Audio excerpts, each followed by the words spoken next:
नमस्कार दोस्तों।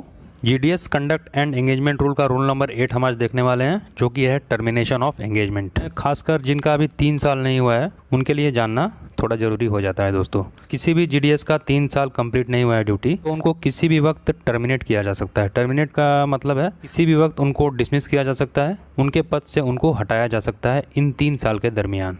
First point में आप देखिए, एंगेजमेंट ऑफ अ सेवक who has not already rendered more than 3 years continuous engagement from the date of his her engagement shall be liable to be terminated at any time. वही मैं बता रहा था आपसे कि 3 साल अगर आपका नहीं हुआ है किसी भी जीडीएस का, तो उनको किसी भी वक्त हटाया जा सकता है। हालांकि किस सिचुएशन में हटाया जाएगा, क्या गलती की होगी तो हटाया जाएगा, ये यहाँ पर मेंशन नहीं है, लेकिन किसी भी वक्त नोटिस आ सकता है कि आप, और नोटिस आने के बाद आपको 1 महीने के अंदर अपना पद त्याग करना होगा। सेकंड पॉइंट में आप देखिए, the period of such notice shall be 1 month। मतलब जब भी नोटिस आए तो उसके 1 महीने के भीतर आपको वहाँ से हटना पड़ेगा।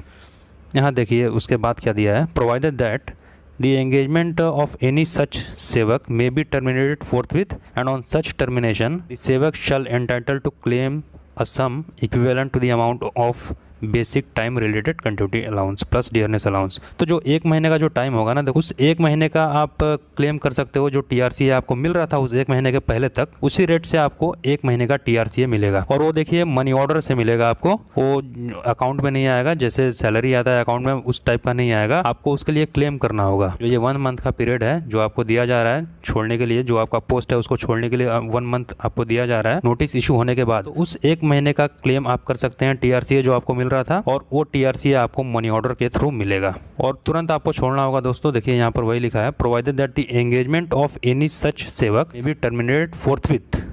फोर्थविथ का मतलब होता है इमीडिएट। इमीडिएट आपको पोस्ट आपका छोड़ना पड़ेगा, और उसके बाद 1 महीने का टीआरसीए आप क्लेम कर सकते हैं। और मनी ऑर्डर के थ्रू आपको जो टीआरसीए आपका बन रहा था 1 महीने से पहले तक, उसी रेट से आपको मनी ऑर्डर के थ्रू टीआरसीए प्लस डीए प्लस जो भी अलाउंस आपका ड्यू है वो सब आपको मिल जाएगा। और नोट में देखिए क्या लिखा है, where the intended effect of such termination has to be immediate, it should be mention that 1 month's time related continuity allowance plus dearness allowance as admissible is being remitted to this सेवक।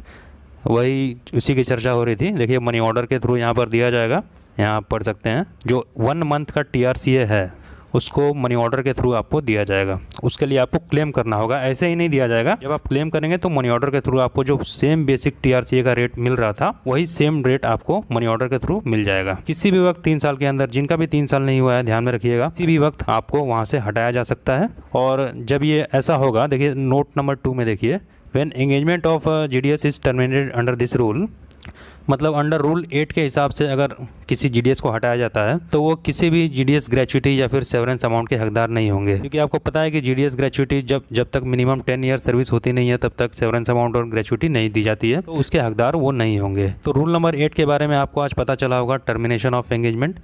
Simple सा कहने का मतलब ये है कि 3 साल अगर किसी भी जीडीएस का नहीं हुआ है तो वो किसी भी वक्त हटाए जा सकते हैं, किसी भी वक्त रिमूव किए जा सकते हैं डिपार्टमेंट के द्वारा। तो यही था rule number 8, GDS conduct and engagement rule का रूल नंबर 8 था ये, टर्मिनेशन ऑफ एंगेजमेंट। आज के वीडियो में इतना ही, मिलेंगे नए अपडेट के साथ।